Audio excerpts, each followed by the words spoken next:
एक समय की बात है, भगवान श्री कृष्ण के एक प्रिय मित्र उनसे मिलने के लिए द्वारका नगरी पधारे। भगवान श्री कृष्ण ने उनका अत्यंत आदर और स्नेह पूर्वक स्वागत किया और मुस्कुराते हुए उनके आने का कारण पूछा। तब वह सखा बोले, हे केशव, आप तो सर्वज्ञ हैं, सब कुछ जानते हैं, फिर भी आज मैं आपसे यह जानने के उद्देश्य से आया हूं कि मनुष्य को किन किन वृक्षों का रोपण करना चाहिए, कौन से वृक्ष भवन के सामने लगाने योग्य है, किन वृक्षों के लगाने से दरिद्रता दूर होती है तथा कौन से वृक्ष शत्रु, रोग, भय, भूत पिशाच जैसे संकटों से रक्षा करते हैं। यह सुनकर भगवान श्री कृष्ण मंद मुस्कान के साथ बोले, हे सखा, आज तुमने अत्यंत श्रेष्ठ और कल्याणकारी प्रश्न किया है। यह प्रश्न केवल तुम्हारे ही नहीं, समस्त मानव जाति के कल्याण से जुड़ा हुआ है। इस संसार में वृक्षों का योगदान अतुलनीय है। वृक्ष सदा ही पूजनीय रहे हैं, क्योंकि वे न केवल प्राणवायु प्रदान करते हैं बल्कि पृथ्वी पर जीवन का आधार भी हैं। परंतु आज तुमने भवन की सीमा में वृक्ष लगाने के विषय में जो प्रश्न किया है वह अत्यंत गूढ़ और शुभ फलदायक है। भगवान आगे बोले, वास्तव में जब कोई मनुष्य अपने घर के समीप उचित वृक्षों का रोपण करता है तो वह न केवल अपने भवन की सुंदरता बढ़ाता है बल्कि अपने जीवन में सकारात्मक ऊर्जा का संचार भी करता है। वृक्ष वातावरण को शुद्ध करते हैं, मन की शांति बढ़ाते हैं और घर से नकारात्मकता को दूर करते हैं। ऐसे शुभ पेड़ पौधे जिनकी छाया, सुगंध और ऊर्जा पवित्र होती है, वे घर में सुख, शांति और समृद्धि का आगमन कराते हैं। साथ ही यह अनेक प्रकार के वास्तु दोषों को भी समाप्त करते हैं। घर के आंगन में खड़े वृक्ष देवताओं के समान रक्षक बन जाते हैं जो उस घर की रक्षा करते हैं। फिर श्री कृष्ण ने कहा, हे मित्र, अब मैं तुम्हें यह बताऊंगा कि कौन से पौधे घर के समीप लगाने चाहिए और किन पौधों से बचना चाहिए, परंतु उससे पहले मैं तुम्हें एक प्राचीन कथा सुनाता हूं। इस कथा के मध्य से तुम स्वयं समझ सकोगे कि वृक्षों और पौधों का मनुष्य के जीवन पर कितना गहरा प्रभाव होता है। कौन से वृक्ष दरिद्रता को आमंत्रित करते हैं और कौन से सुख समृद्धि का प्रसार करते हैं। जो भी व्यक्ति इस कथा को श्रवण करता है उसके सैकड़ों पाप नष्ट हो जाते हैं और उसके जीवन से दरिद्रता सदैव के लिए दूर हो जाती है। भगवान श्री कृष्ण का सखा हाथ जोड़कर विनम्रता से बोले, हे केशव, मैं इस कथा को अवश्य ध्यान पूर्वक पूर्ण रूप से सुनूंगा। कृपया मुझे वह कथा सुनाइए जिससे मैं और समस्त जन यह समझ सकें कि वृक्षों का घर के समीप क्या प्रभाव पड़ता है। भगवान श्री कृष्ण ने मुस्कुराते हुए कहा, हे सखा, सुनो। पूर्व काल की बात है। मध्य देश में एक अत्यंत शोभायमान नगरी थी। उस नगरी में धनेश्वर नाम का एक वैश्य अपने परिवार सहित निवास करता था। धनेश्वर धनवान था, परंतु उससे भी अधिक वह ईश्वर भक्त था। वह प्रतिदिन भगवान विष्णु की पूजा अर्चना करता, मंदिर जाता और दान पुण्य में सदैव तत्पर रहता। उसकी पत्नी सुमति भी अत्यंत सुशील, धार्मिक और गृह कार्य में निपुण थी। उनके घर में धन धान्य, सुख संपत्ति और प्रसन्नता की कोई कमी नहीं थी। भगवान की कृपा से उनका जीवन पूर्णतया आनंदमय था। इस प्रकार अनेक वर्ष शांति से बीत गए। एक दिन धनेश्वर की पत्नी सुमति ने सोचा कि आंगन को और सुंदर बनाना चाहिए। उसने अपने आंगन में कुछ वृक्षों और पौधों का रोपण किया। प्रतिदिन वह उन पौधों को जल चढ़ाती, उन्हें पूजती और उनकी सेवा करती रही, किंतु उसे यह ज्ञान नहीं था कि कौन से वृक्ष शुभ फल देने वाले हैं और कौन से अशुभ प्रभाव डालने वाले। इसलिए उसने केवल अपनी इच्छा से जो वृक्ष उसे सुंदर और प्रिय लगे वही लगा दीजिए। दुर्भाग्यवश उन्हीं वृक्षों में अधिकांश ऐसे थे जो वास्तु और धर्म के अनुसार घर के लिए अशुभ माने जाते हैं। समय बीतने पर उनके घर में धीरे धीरे अनिष्ट के लक्षण प्रकट होने लगे। पहले धनेश्वर के व्यापार में भारी हानि हुई। उसके बाद घर में कलह और विवाद बढ़ने लगे। पति पत्नी में बार बार झगड़े होने लगे। जैसे जैसे वह वृक्ष बाने होते गए वैसे वैसे उनके जीवन में दुख, दरिद्रता और क्लेश बढ़ता गया। धनेश्वर का व्यापार पूरी तरह से डूब गया। घर में रखा धन समाप्त हो गया। यहाँ तक कि भोजन के लिए भी पैसे न बचे। भूख और चिंता से घर का वातावरण भारी हो गया। धनेश्वर की पत्नी अब अत्यंत दुखी रहने लगी। कभी वह अपने पति पर क्रोध करती तो कभी स्वयं को कोसती। एक दिन उसने क्रोधित होकर कहा, हे स्वामी, अब तो कुछ काम करो, कहीं जाकर कुछ कमाई लाओ। तब धनेश्वर गांव गांव घूमकर काम मांगने लगा, परंतु कोई भी उसे कार्य नहीं देता था। थक कर वह घर लौट आया और बोला, हे भद्रे, मुझे कहीं पर भी कोई काम नहीं मिला, अब मैं कहाँ जाऊं। यह सुनकर सुमति और भी व्यथित हो उठी। धीरे धीरे उन्होंने घर के सारे गहने बेच डाले। जो थोड़ा बहुत अन्न प्राप्त हुआ उसी से उन्होंने कुछ दिन पेट पाला, परंतु अब उनके पास कुछ भी नहीं बचा था। इस प्रकार केवल अशुभ वृक्षों के रोपण के कारण वह परिवार जो कभी समृद्धि और आनंद का प्रतीक था पूर्णतया दरिद्रता और दुख में डूब गया। किंतु धनेश्वर और सुमति यह नहीं समझ पाए कि उनके दुर्भाग्य का मूल कारण उनके ही आंगन में लगाए गए वे अशुभ वृक्ष थे। फिर एक दिन की बात है जब धनेश्वर और सुमति अत्यंत दुखी और निर्धन हो चुके थे। उसी समय एक साधु महात्मा उनके द्वार पर पधारे। वे साधु महाराज तेजस्वी मुखमंडल वाले, शांति और करुणा से ओतप्रोत एक दिव्य आभा से युक्त थे। उन्हें देखकर धनेश्वर तत्काल उठ खसा हुआ, दोनों हाथ जोड़कर नम्रता से प्रणाम किया और बोला, हे साधु महाराज पधारिए, इस गरीब के घर में आपका स्वागत है। कृपा करके बताइए मैं आपकी किस प्रकार सेवा कर सकता हूँ। साधु महाराज ने शांत स्वर में कहा, हे महोदय, मैं कई दिनों से तीर्थ यात्रा पर हूँ, निरंतर भ्रमण करते हुए अत्यंत थक गया हूँ, इसलिए विश्राम के लिए कोई स्थान ढूंढ रहा था। यदि तुम्हें कोई आपत्ति ना हो तो मुझे अपने घर में कुछ समय ठहरने दो। मैं कई दिनों से भूखा भी हूँ, यदि थोड़ा भोजन मिल जाए तो परम कृपा होगी। साधु के ऐसे विनम्र और करुण वचन सुनकर धनेश्वर के नेत्रों में श्रद्धा छलक आई। वह बोला, हे साधु महात्मा, आप अवश्य ही कोई महान पुण्य आत्मा हैं। आपके मुखमंडल से दिव्य तेज प्रकट हो रहा है। आपके चरण मेरे घर में पड़े यह मेरा सौभाग्य है। आपकी सेवा करना मेरे लिए परम आनंद का विषय है। कृपया भीतर आइए। साधु महाराज मुस्कुराए और घर के भीतर चले गए। उन्होंने आंगन में एक कोने में आसन ग्रहण किया और विश्राम करने लगे। धनेश्वर ने अत्यंत आदर से उनके चरण धोए, उन्हें जल दिया और नम्रता से उनकी सेवा में लग गया, परंतु उसके पास अन्न का एक दाना भी नहीं था। कुछ देर बाद वह अपनी पत्नी से बोला, हे प्रिय, आज हमारे घर पर जो साधु महात्मा पधारे हैं वे अत्यंत पुण्यवान प्रतीत होते हैं। उनकी सेवा करना हमारे जीवन का सबसे बड़ा अवसर है। हमें किसी भी प्रकार उनका भोजन करना ही होगा। मैं गांव जाकर किसी से थोड़ा सा धन मांग लाता हूँ। इतना कहकर धनेश्वर घर से निकल पचा। वह गांव के एक धनी सेठ के पास गया और विनम्र स्वर में बोला, हे सेठ जी, कृपा करके मुझे थोड़ी सी राशि उधार दे दीजिए। मेरे घर पर एक साधु महात्मा आए हैं, मैं उनकी सेवा करना चाहता हूँ। सेठ ने कठोरता से उत्तर दिया, धनेश्वर, तेरे पास तो फूटी कौड़ी भी नहीं बची, तू मेरा धन कैसे लौटाएगा। धनेश्वर बोला, हे सेठ जी, मुझ पर दया कीजिए, मैं वचन देता हूँ शीघ्र ही आपका धन लौटा दूंगा। यदि मैं ना चुका सका तो आप मेरा घर ले लीजिए। सेठ कुछ देर विचार में पड़ा, उसकी कठोरता थोड़ी पिघली और उसने कहा, अच्छा, यदि तू वचन देता है तो यह धन ले जा, किंतु यदि लौटाया नहीं तो तेरा घर मेरा होगा। धनेश्वर ने दृढ़ स्वर में कहा, हे सेठ, मैं वचन देता हूँ। फिर उसने सेठ से कुछ धन लिया और बाजार गया। वहां से दूध, चावल, सब्जियां, आटा और शक्कर आदि आवश्यक वस्तुएं खरीद कर घर लौटा।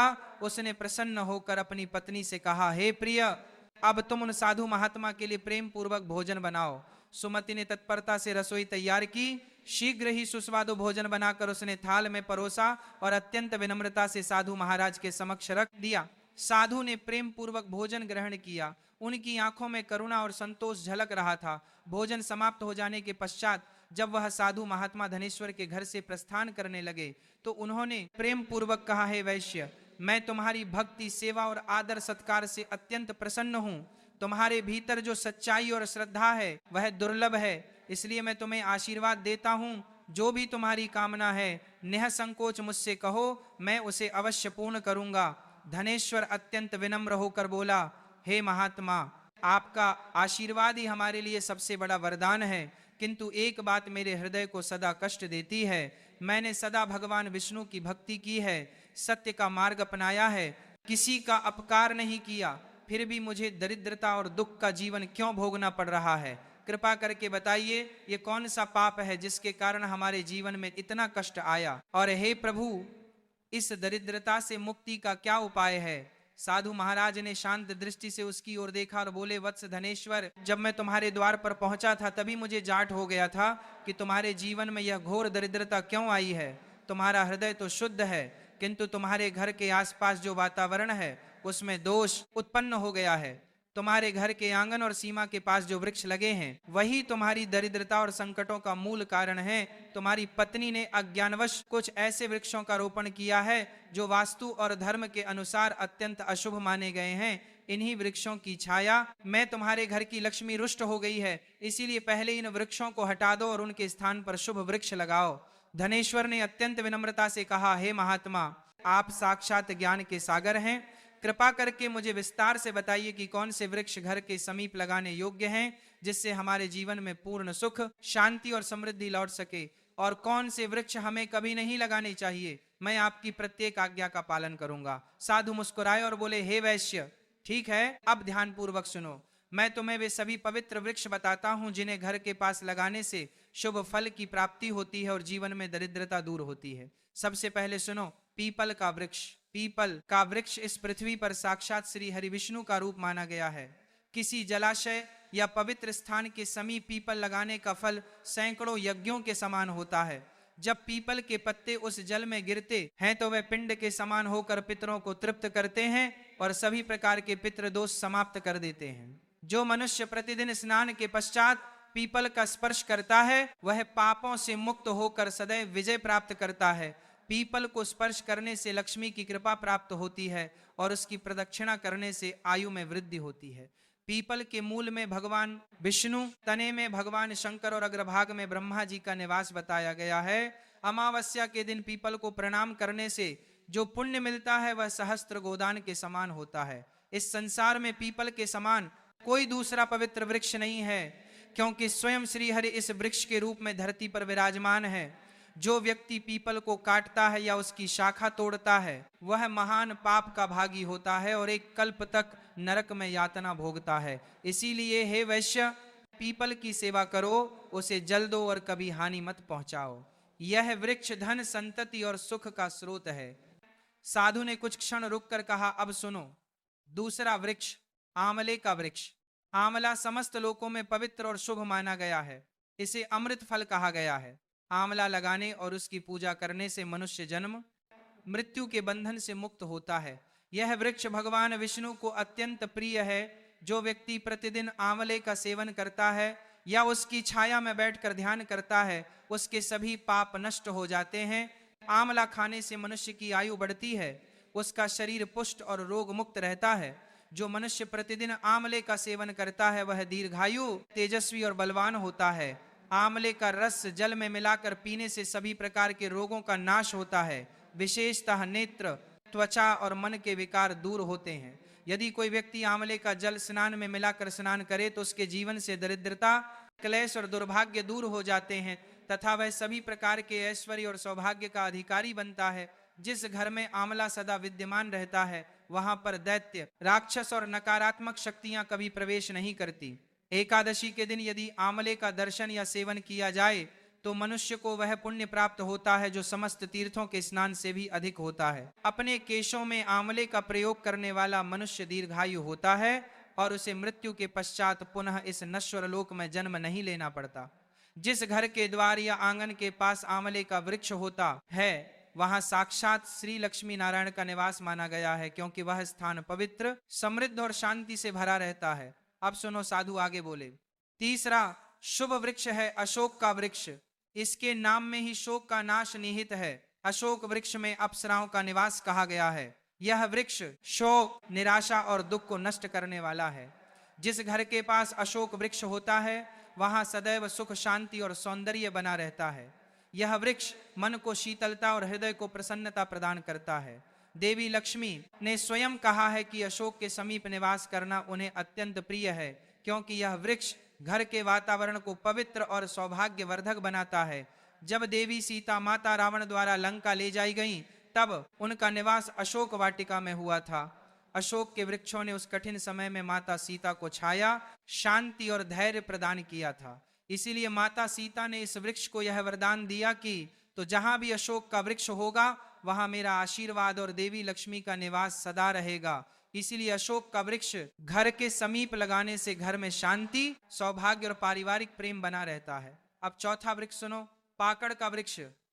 यह वृक्ष अत्यंत पुण्यदायी माना गया है। जो मनुष्य पाकड़ का वृक्ष लगाता है वह महायज्ञ के समान पुण्य प्राप्त करता है। विशेषतः कलयुग में जब यज्ञ, तप और दान करना कठिन हो जाएगा तब केवल एक पाकड़ का वृक्ष लगाना ही सैकड़ों यज्ञों का फल देने वाला होगा। इस वृक्ष की छाया में देवता निवास करते हैं और इससे परिवार में स्थिरता, सम्मान और समृद्धि आती है। पांचवा वृक्ष है नियम। नियम का वृक्ष। यह वृक्ष सूर्य देव को अत्यंत प्रिय है। जो व्यक्ति अपने घर के सामने या आंगन में नियम का वृक्ष लगाता है वह नाना प्रकार के रोगों से मुक्त रहता है। नियम की वायु और पत्तियां वायु, जल और शरीर को शुद्ध करती हैं। यह वृक्ष दीर्घायु और आरोग्य प्रदान करने वाला है। माँ लक्ष्मी को नीम के पत्ते अत्यंत प्रिय हैं, इसीलिए वे ऐसे घर में निवास करती हैं जहाँ नियम का वृक्ष होता है। नियम के नीचे तुलसी का पौधा लगाने से वह स्थान देवालय के समान पवित्र हो जाता है। जिस घर के द्वार पर नियम का वृक्ष होता है वहां धन संपत्ति का अभाव कभी नहीं रहता। अब सुनो छठा वृक्ष, जामुन का वृक्ष। जो व्यक्ति कन्या की प्राप्ति की कामना करता है उसे जामुन का वृक्ष अवश्य लगाना चाहिए। यह वृक्ष सौभाग्य और कुल वृद्धि का प्रतीक है। जिस घर के समीप जामुन का वृक्ष होता है उस घर में कन्या जन्म लेती है, जो कुल का गौरव बढ़ाती है और घर में सौभाग्य, प्रेम और सुख का विस्तार करती है। अब सातवां वृक्ष है बेल का वृक्ष। यह वृक्ष स्वयं भगवान शंकर का प्रतीक है। बेल के 3 पत्र त्रिदेवों ब्रह्मा, विष्णु और महेश का स्वरूप माने गए हैं। बेल के वृक्ष में भगवान शिव का निवास है और गुलाब के पौधे में देवी पार्वती का। इसलिए यदि कोई व्यक्ति बेल के वृक्ष के पास गुलाब का पौधा लगाता है तो उसे शिव पार्वती दोनों का आशीर्वाद प्राप्त होता है। ऐसे घर में कभी दुख, दरिद्रता या रोग का निवास नहीं होता। वहां ना अकाल मृत्यु होती है, ना कोई स्त्री विधवा बनती है। 8वां वृक्ष है नारियल का पेड़। नारियल का पेड़ अत्यंत शुभ और पवित्र माना गया है। यह देवताओं का प्रिय वृक्ष है और किसी भी धार्मिक अनुष्ठान में इसके बिना पूजा पूर्ण नहीं मानी जाती। घर के आंगन में नारियल का वृक्ष होने से घर में सदा शुभता, मंगल और उन्नति बनी रहती है। ऐसा घर समाज में सम्मान प्राप्त करता है, उसके सदस्यों की प्रतिष्ठा बढ़ती है और वहां सदैव सौभाग्य का वास होता है। कहा गया है कि जिस घर के समीप नारियल का वृक्ष होता है वहां दरिद्रता और रोग नहीं टिकते। नारियल का फल स्वयं सत्य और पवित्रता का प्रतीक है। सुंदर पत्नी की कामना करने वाला व्यक्ति यदि अपने घर के पास अनार का वृक्ष लगाएं तो उसे सुशील, धर्मनिष्ठ और सौभाग्यशालिनी पत्नी की प्राप्ति होती है। अनार का वृक्ष वैवाहिक सुख और सौंदर्य का प्रतीक है। इसके फल लाल रत्न के समान माने जाते हैं, जो प्रेम, समृद्धि और पारिवारिक सौहार्द का संकेत देते हैं। पलाश का वृक्ष ब्रह्म तेज प्रदान करने वाला माना गया है। यह यज्ञों में देवताओं को अर्पण हेतु सबसे पवित्र वृक्ष है। इसके रोपण से घर में विद्या, तेज और आध्यात्मिक ऊर्जा का संचार होता है। पलाश का वृक्ष लगाना ब्रह्म ज्ञान और यश की प्राप्ति का साधन है। वंश वृद्धि और संतान प्राप्ति की कामना करने वाले व्यक्ति को अंकोल का वृक्ष लगाना चाहिए। ये वृक्ष संतान सुख देने वाला और कुल वृद्धि का प्रतीक है। इसकी छाया में संतान का पालन शुभ माना जाता है। इस वृक्ष से कुल में नई पीढ़ियों का विकास होता है। यदि कोई मनुष्य किसी भयंकर बीमारी से पीड़ित है तो उसे खैर का वृक्ष अवश्य लगाना चाहिए। यह वृक्ष रोग नाशक और आरोग्यदायक होता है। इसके समीप वायु शुद्ध रहती है और इससे शरीर में बल तथा रोग प्रतिरोधक शक्ति बढ़ती है। खैर का वृक्ष लगाने से बड़े बड़े रोगों का नाश होता है और दीर्घायु प्राप्त होती है। मोगरा के पौधे में गंधर्वों का निवास माना गया है। यह पौधा सुगंध, कला और सौंदर्य का प्रतीक है। जो व्यक्ति संगीत, नृत्य, चित्रकला या किसी भी कला के क्षेत्र से जुड़ा है उसे यह पौधा अपने घर के पास अवश्य लगाना चाहिए।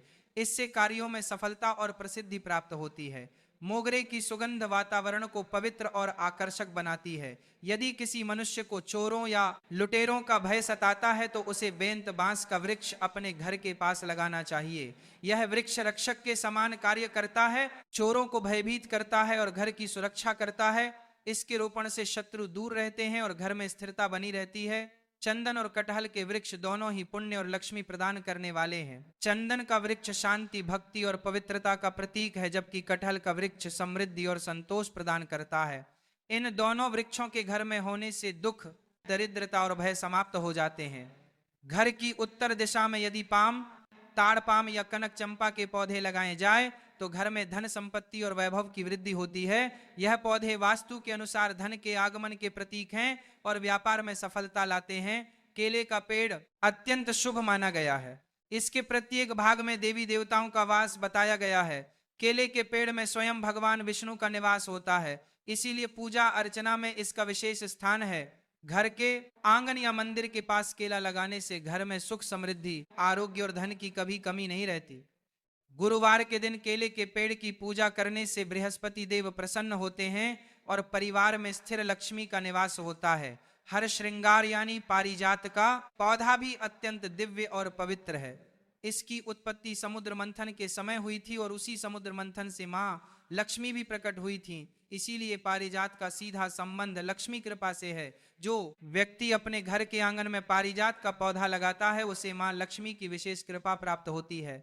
उसके घर में आनंद, सौभाग्य और चिरस्थायी शांति बनी रहती है। फिर साधु महाराज गंभीर होकर बोले, किंतु हे वैश्य, जैसे शुभ वृक्ष सुख प्रदान करते हैं वैसे ही कुछ वृक्ष अशुभ फल देने वाले होते हैं। इनसे सदा दूरी रखनी चाहिए। मनुष्य को कभी भी ताड़, खजूर या पाम का वृक्ष अपने घर के पास नहीं लगाना चाहिए। यह वृक्ष संतान नाशक माना गया है। जिस घर के समीप यह वृक्ष होता है वहां संतानों की उन्नति रुक जाती है और परिवार में असंतोष बढ़ता है। इसी प्रकार बहेड़े का वृक्ष भी घर के समीप नहीं लगाना चाहिए, क्योंकि इस वृक्ष पर प्रेत और अशुभ शक्तियों का वास माना गया है।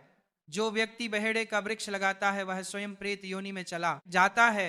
इसके नीचे बैठकर कभी पूजा पाठ नहीं करनी चाहिए, न भोजन करना चाहिए, न विश्राम। अगर किसी मनुष्य को शत्रुओं का भय सता रहा हो तो उसे अपने घर के समीप केवड़े का वृक्ष अवश्य लगाना चाहिए। यह वृक्ष शत्रुओं का नाश करने वाला और रक्षक माना गया है। इसके प्रभाव से शत्रु स्वयं दूर भाग जाते हैं और घर की रक्षा होती है। साधु महात्मा आगे बोले, हे वैश्य, ध्यान रखो, घर में कुछ ऐसे पौधे और वृक्ष होते हैं जिनका रोपण करना अत्यंत अशुभ माना गया है। मनुष्य को कभी भी ऐसे पौधे नहीं लगाने चाहिए जिनके तने या शाखाओं को काटने या तोड़ने पर दूध निकलता हो। ऐसे पौधों में नकारात्मक शक्ति का वास होता है जो परिवार में कलह, चिंता और दरिद्रता लाते हैं। घर के सामने कभी भी बबूल का पेड़ नहीं लगाना चाहिए, क्योंकि इसे लगाने से विपत्तियां आती हैं।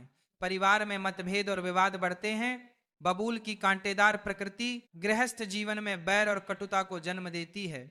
इसी प्रकार घर के सामने बैर का वृक्ष भी नहीं लगाना चाहिए। यह वृक्ष नकारात्मक ऊर्जा को आकर्षित करता है। इसके कारण घर में धन का नाश होता है, शत्रु बढ़ते हैं और मन में अस्थिरता रहती है। पपीते का वृक्ष भी घर के सामने लगाना वर्जित है। पपीते को काटने पर दूध जैसा रस निकलता है और यही उसके अशुभ होने का कारण माना गया है। इस वृक्ष के प्रभाव से धन का नाश होता है, रोग और दरिद्रता बढ़ती है। यदि पीपल का वृक्ष भवन की पूर्व दिशा में हो तो वह निर्धनता का कारण बनता है। पीपल का वृक्ष पवित्र अवश्य है, परंतु इसका स्थान यदि उचित दिशा में ना हो तो वह फलदायी नहीं होता। पीपल को सदैव मंदिरों, नदी किनारे या जलाशय के पास लगाना शुभ होता है, ना कि घर के द्वार पर। यदि वटवृक्ष बरगद घर की पश्चिम दिशा में हो तो घर में शोक और दुख का वातावरण बना रहता है। वटवृक्ष अत्यंत शक्तिशाली है, इसलिए उसे केवल बड़े स्थलों, मंदिरों या चौराहों पर लगाना ही शुभ माना गया है, घर की सीमा में नहीं। दक्षिण दिशा में तुलसी का पौधा लगाना भी वर्जित है।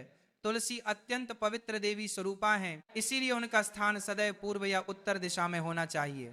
यदि दक्षिण दिशा में तुलसी हो तो संतान को क्लेश या रोगों का सामना करना पड़ता है। साधु ने आगे कहा, यदि किसी भी मृत वृक्ष की छाया घर पर पड़ती है तो यह मृत्यु का सूचक होता है।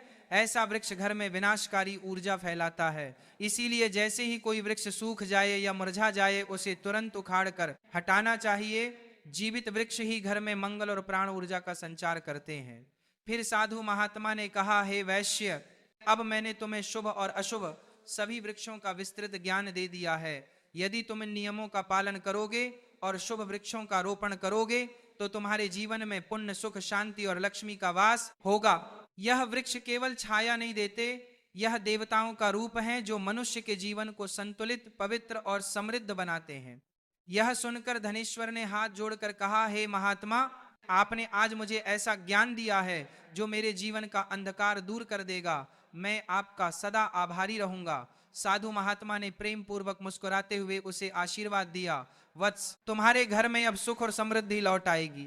यह कहकर वह साधु महात्मा वहां से अंतर्ध्यान हो गए। धनेश्वर और उसकी पत्नी सुमति ने जब देखा कि साधु अचानक अदृश्य हो गए तो उन्हें समझ में आ गया कि वे कोई साधारण तपस्वी नहीं थे, वे स्वयं भगवान विष्णु ही उनके कल्याण के लिए आए थे। दोनों पति पत्नी की आंखों से आंसू बहने लगे।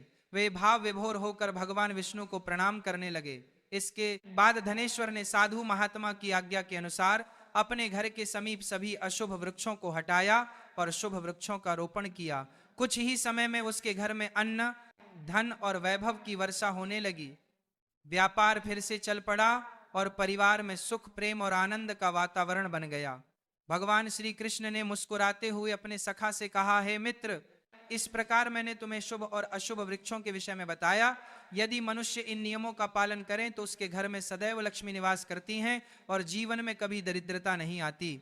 इस कथा से हमें यह प्रेरणा मिलती है कि घर के आसपास शुभ वृक्षों का रोपण न केवल सौंदर्य बढ़ाता है बल्कि यह ईश्वरीय कृपा, स्वास्थ्य और समृद्धि भी प्रदान करता है। यदि आपको यह कथा और जानकारी अच्छी लगी हो तो वीडियो को लाइक करें, चैनल को सब्सक्राइब करें और कमेंट में जय श्री कृष्ण अवश्य लिखें।